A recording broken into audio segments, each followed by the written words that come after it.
بسم اللہ الرحمن الرحیم۔ السلام علیکم ورحمۃ اللہ وبرکاتہ۔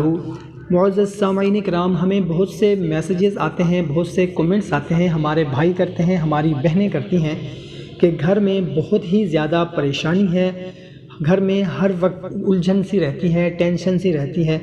ہر قسم کی نفسیاتی الجھن کے لیے، گھریلو مسائل کے لیے اور اللہ تعالیٰ کا قرب حاصل کرنے کے لیے، گناہوں سے نجات کے لیے، نمازوں میں دھیان اور ذکر میں برکت کے لیے، رمضان المبارک میں نفس کی شرارتوں سے بچنے کے لیے آپ کو ایک بہت ہی مختصر سا عمل بتانے لگا ہوں۔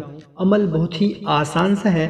بتانے سے پہلے آپ سے گزارش ہے کہ اگر چینل کو ابھی تک سبسکرائب نہیں کیا ہوا تو چینل کو سبسکرائب کر لیں، ویڈیو کو ابھی لائک کر دیں، جزاک اللہ۔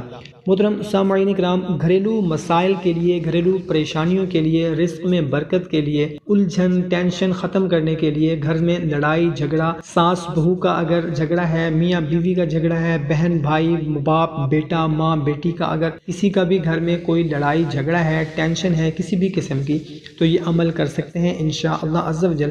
اس عمل کے کرنے سے ہر قسم کی نفسیاتی الجھنیں، گھریلو پریشانیاں، مسائل ختم ہو جائیں گے۔ تو محترم سامعین کرام، کرنا کچھ اس طرح سے ہے کہ آپ نے 2 رکعت نفل کی نیت کرنی ہے، اور پہلی رکعت میں بھی آپ نے آخری 6 صورتیں پڑھنی ہیں، اور دوسری رکعت میں بھی آپ نے آخری 6 صورتیں پڑھنی ہیں۔ ہر قسم کی نفسیاتی الجھنیں ختم ہو جائیں گی، پریشانیاں تکلیفیں دور ہو جائیں گی، لڑائی جھگڑے ختم ہو جائیں گے، ٹینشن ختم ہو جائے گی، رزق میں برکت ہو جائے گی۔ اگر آپ چاہیں پہلی رکعت میں 3 اور پھر اگلی رکعت میں آخری 3 صورتیں بھی پڑھ سکتے ہیں۔ تو محترم سامعین، یہ عمل خود بھی کریں، اپنے دوست احباب رشتہ داروں کے ساتھ بھی لازمی شیئر کریں، کیونکہ یہ مسئلہ ہر گھر کا ہے۔ جزاک اللہ۔